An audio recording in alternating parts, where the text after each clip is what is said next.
Mañana, hablando de este tema justamente de la escasez de agua en San Juan de Lurigancho y en otras regiones del país, tenemos contacto telefónico en estos momentos con el señor Rudecindo Vega. Él ha sido ministro de Vivienda, Construcción y Saneamiento y además también ha sido presidente de SEDAPAL.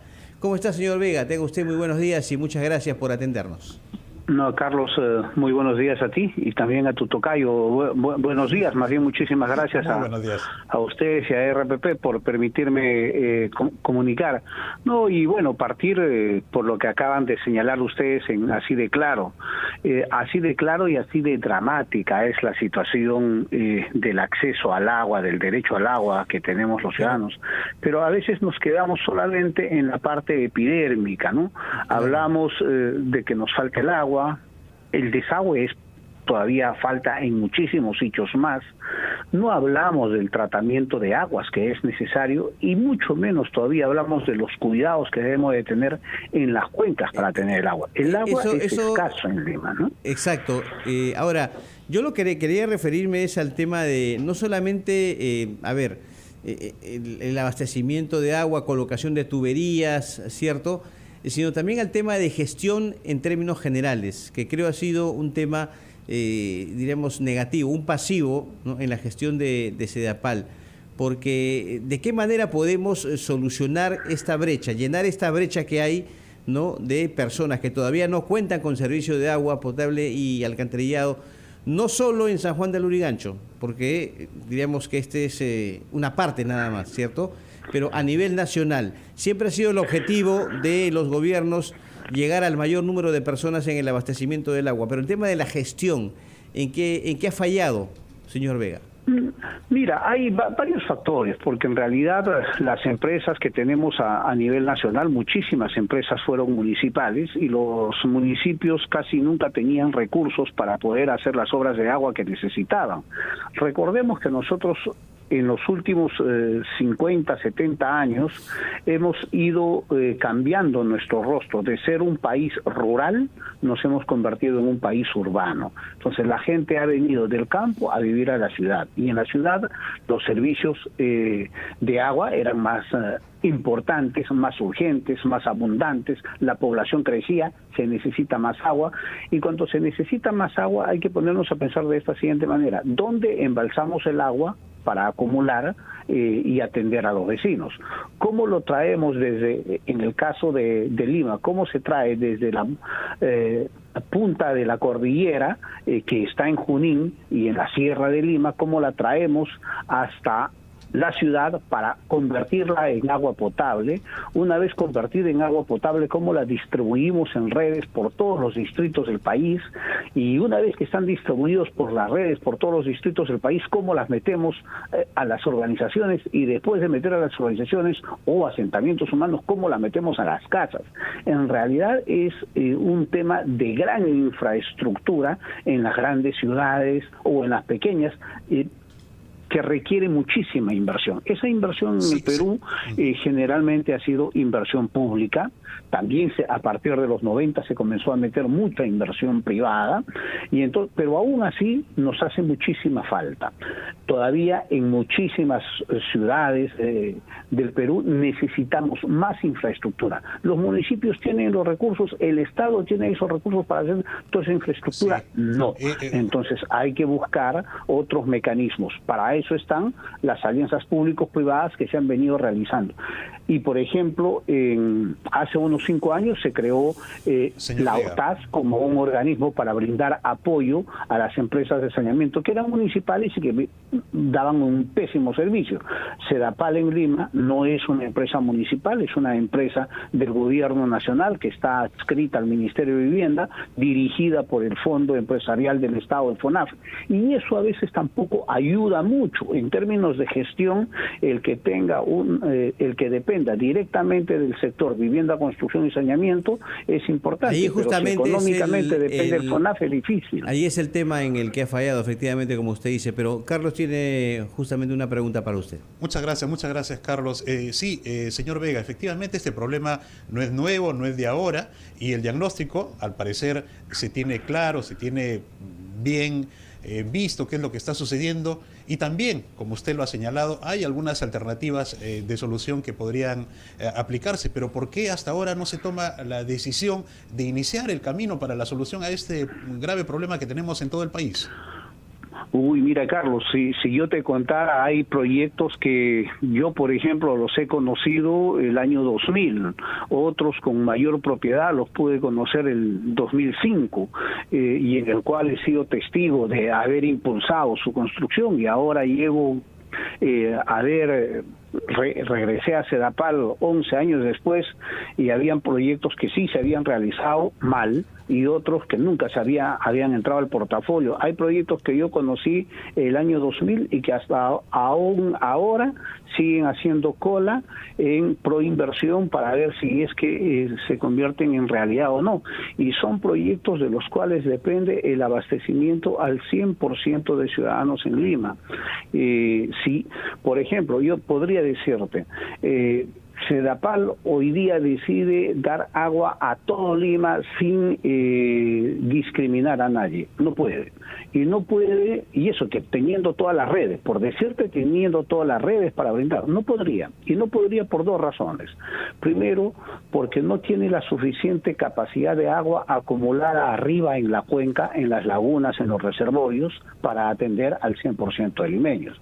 ¿Qué necesitamos para eso? Hacer más reservorios arriba.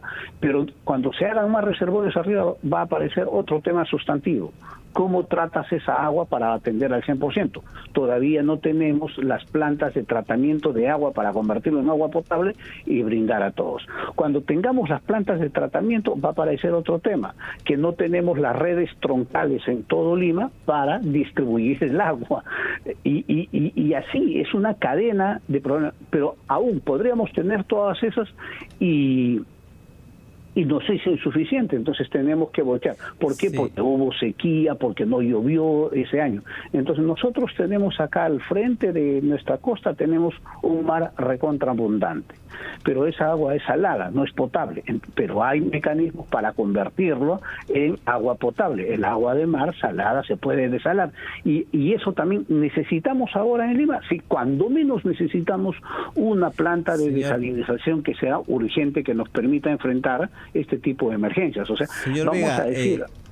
señor Vega, le quiero pedir por favor que nos espere un minuto, porque tenemos que cumplir, usted sabe, con nuestros anunciantes, y luego seguimos conversando con usted sobre este tema tan complicado para nuestro país, que es el abastecimiento de agua potable. Regresamos en un minuto nada más.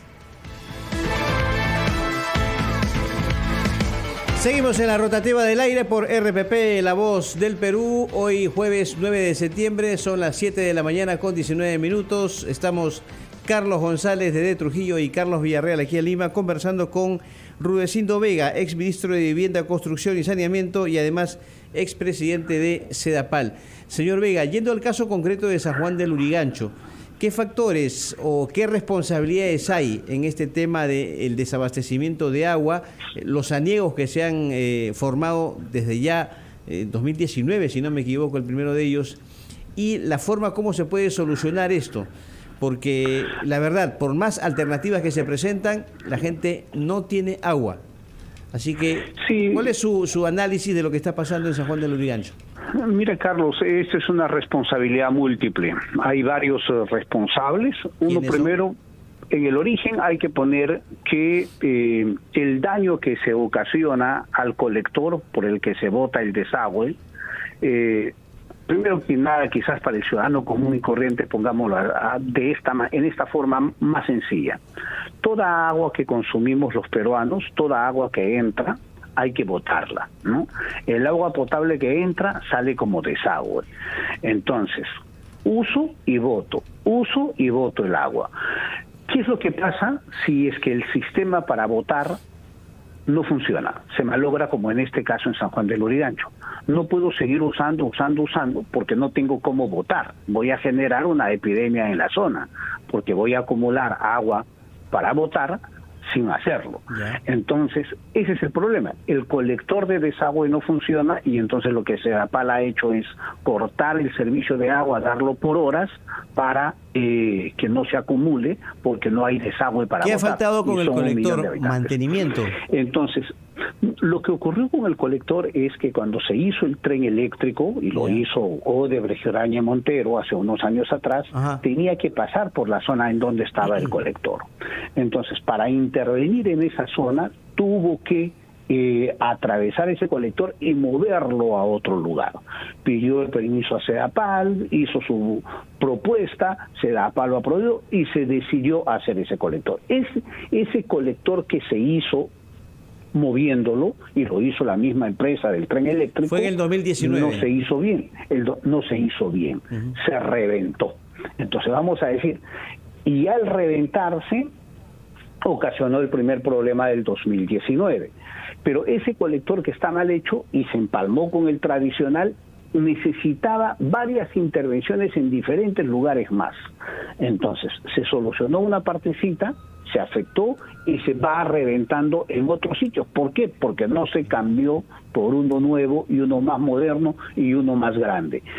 Para tener una solución definitiva en el caso de San Juan del Lurigancho y de muchos otros sitios en Lima que necesitan este tipo de cambio de tuberías, se necesita, vamos a decir, otra inversión, estos nuevos colectores. En el caso de San Juan del Lurigancho hay un nuevo colector que lo ha anunciado la empresa, que está en todo el proceso de construcción y hasta de pruebas, debería de entrar a funcionar sin problemas a fines de año, y ojalá que eso sea así, porque de lo contrario vamos a ir en soluciones temporales, van a aparecer problemas en otros sitios cercanos, se va a reventar, otra vez se va a intervenir. O sea, roguemos que no hayan más problemas de este tipo y no tengamos soluciones temporales, sino apostemos por la solución definitiva que la empresa ha señalado que debería de ser a fines de año o comienzos del próximo, ¿no? Sí, señor Vega, yo quería también plantearle la posibilidad de tener una mirada más amplia a nivel nacional, que como exministro de Vivienda seguramente lo conoce. ¿Cuál es la situación en otras regiones? Por ejemplo, ¿en qué regiones este problema es más grave? En todos.